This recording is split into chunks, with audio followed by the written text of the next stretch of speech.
नमस्कार, आप सुन रहे हो जॉब वैकेंसी टैंक। जब भी कोई टीचिंग, नॉन टीचिंग और पीएचडी एडमिशन के लिए रिलेटिव कोई नोटिफिकेशन आता है, हमारा काम है सबसे पहले आप तक नोटिफिकेशन पहुंचाना। तो आज का जो नोटिफिकेशन हो पीएचडी एडमिशन के लिए पूरा उलटफेर हो चुका है। आपका जो रेगुलेशन था, रूल्स था, वो चेंज हो चुका है। कुछ के लिए फ़ायदा, कुछ के लिए बहुत बड़ा नुकसान हो गया है। ओके, तो वीडियो में बने रहिए, एक एक पॉइंट सुनिए, नहीं तो मिस कर जाओगे। तो मैं डिटेल्स में आपको समझाता।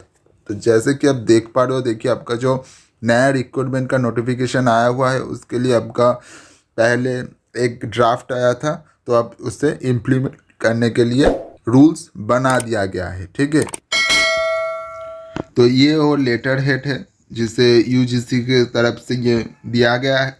जैसे कि आप देख पा रहे हो, आपका 14 नवंबर को ये किया था, लेकिन 15 नवंबर को ये आपको वेबसाइट में मिलेगा।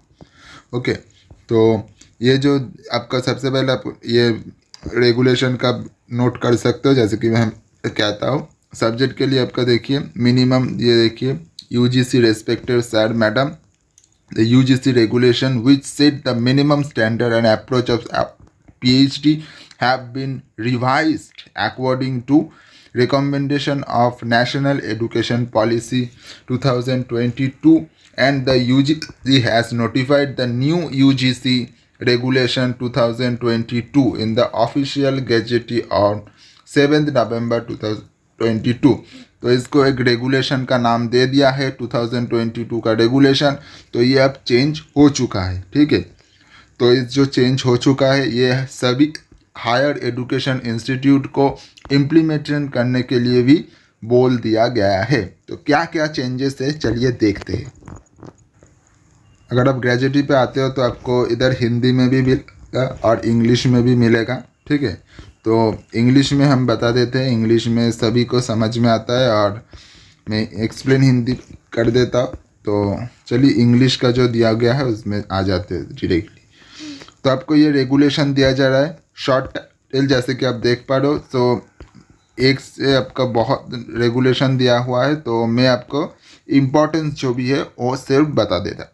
तो eligibility criteria for admission to the PhD program अगर देखोगे तो इधर आप एकदम क्लियरली देख पा रहे हो। देखिए आपका पहले ही पॉइंट में झटका दिया जा रहा है, 1 ईयर और 2 year semester master degree programme.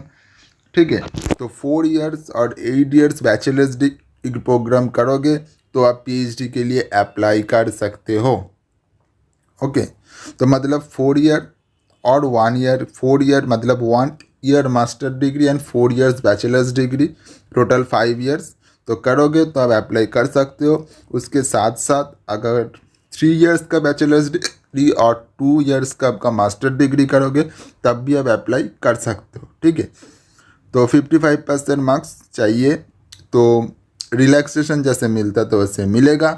लेकिन अगर इधर चेंजेस क्या कर दिया गया है, जो भी कैंडिडेट 4 ईयर्स का बैचलर्स डिग्री 75% के मार्क्स के ऊपर एग्रीगेट ले आएगा, वो भी कैंडिडेट अप्लाई कर सकते हो पीएचडी के लिए। तो ये एक बड़ा चेंजेस आ गया। तो 4 ईयर्स का जो भी कैंडिडेट बैचलर्स डिग्री करेगा, मतलब 8 सेमिस्टर का भी होगा, तो 8 सेमिस्टर मतलब 4 ईयर्स, तो उसके अगर 75% मार्क्स के ऊपर अगर होगा तो अप्लाई कर सकते हैं। तो कैंडिडेट हु एमफिल प्रोग्राम अगर 55% मार्क्स के अंतर्गत हुआ है तो वो अप्लाई कर सकते हैं। लेकिन एमफिल के भी एक बड़ा बयान और बयान नोटिफिकेशन आया हुआ है, वो हमेशा हम देख लेते हैं। ठीक है, तो ड्यूरेशन ऑफ प्रोग्राम बाद में आते हैं। तो सबसे पहले एमफिल का जो दिया गया वो हम आपको बता दे रहा है, क्योंकि वो बहुत इम्पोर्टेंस है।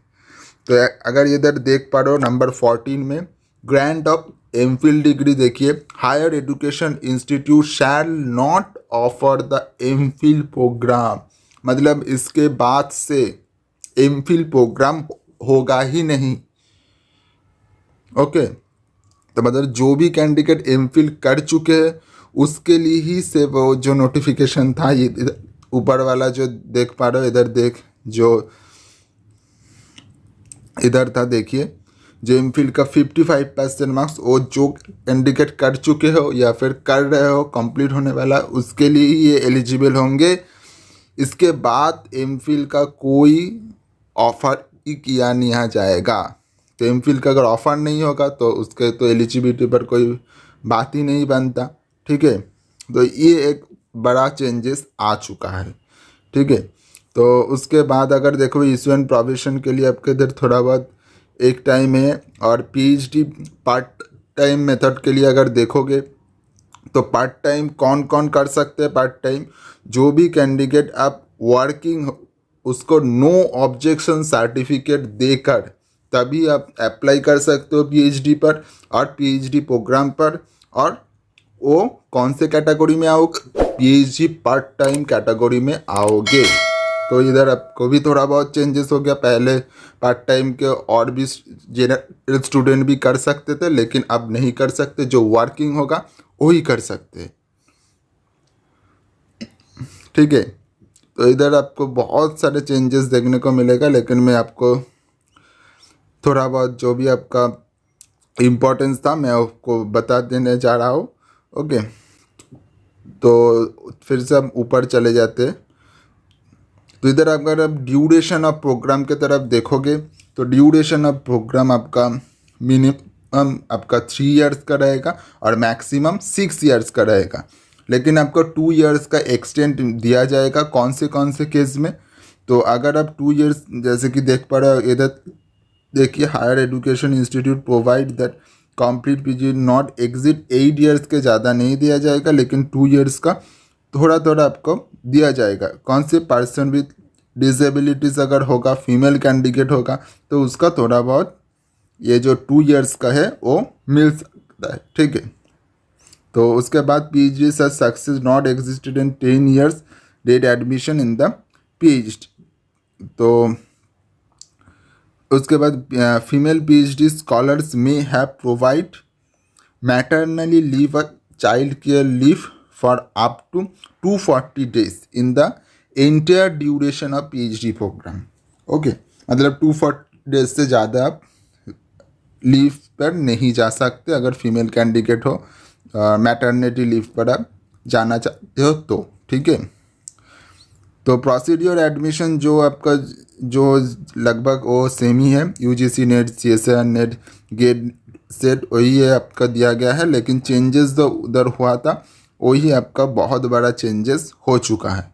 ठीक है, तो उसके साथ साथ आपका गाइडेंस का जो था सुपरवाइज़र के लिए अगर देखोगे तो सुपरवाइजर के लिए जो गाइडेंस पहले था, तो आप चेंजेस करके क्या किया गया कि असिस्टेंट प्रोफेसर भी अगर होगे, ठीक है, तो जैसे कि देख पा रहे हो इधर देखिए, assistant professor at least 3 research paper अगर होगा तो वो रिसर्च सुपरवाइज़र बन सकता है अभी। और professor, associate professor higher education at least 5 research paper होगा तो वो सुपरवाइज़र बन सकता है। तो असिस्टेंट प्रोफेसर के लिए अच्छी न्यूज़ है कि वो सुपरवाइज़र बन सकता है।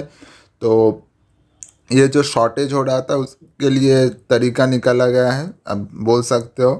तो और भी ज़्यादा है। तो आपका जो एडमिशन प्रोसेस होगा तो एडमिशन प्रोसेस में पहले देख लेते हैं। तो एडमिशन प्रोसेस पे अगर जाओगे तो एडमिशन प्रोसेस 5 नंबर पे है। तो UGC net, CSR net, get set अगर देते हो तो उसके लिए तो बस इंटरव्यू होगा तो आप पीएचडी के लिए अप्लाई कर सकते हो। लेकिन जो ऑनली पीजी और अदर्स है उसके लिए क्या है, तो उसके लिए आपका एंट्रेंस टेस्ट लिया जाएगा जो आपको पर्टिकुलर अलग अलग इंस्टीट्यूट के बेसिस पे। और उसका सिलेबस क्या होगा, जैसे कि देखो भाई, entrance test shall consist 50% of research methodology and 50% shall be subject specific. Okay, तो ये जो चेंजेस किया गया है तो ये चेंजेस रहेगा। और अगर आप देख पा रहे हो तो यही आपका कुल निकल कर आपका दिया हुआ है। जैसे ही आपको धीरे धीरे अपडेट आना चालू हो जाएगा मैं आपको और डिटेल्स में वीडियो देना चालू करूँगा इसके बारे में। ठीक है, तो यही आपका कुल मिलाकर है। तो एक बार देख लेते हैं आपको ये नोटिफिकेशन कैसे मिलेगा। तो ये यूजीसी का ऑफिशियल वेबसाइट पे, अगर आप ऑफिशियल वेबसाइट पर नोटिस पर आते हो तो बार आपको यह नोटिफिकेशन देखने को मिल जाएगा पीएचडी के लिए, ठीक है। तो जैसे ही आपको नोटिफिकेशन और आते हैं और देते हैं तो मैं आपको इन्फॉर्मेशन देता रहूँगा। धन्यवाद, नमस्ते, जय हिंद।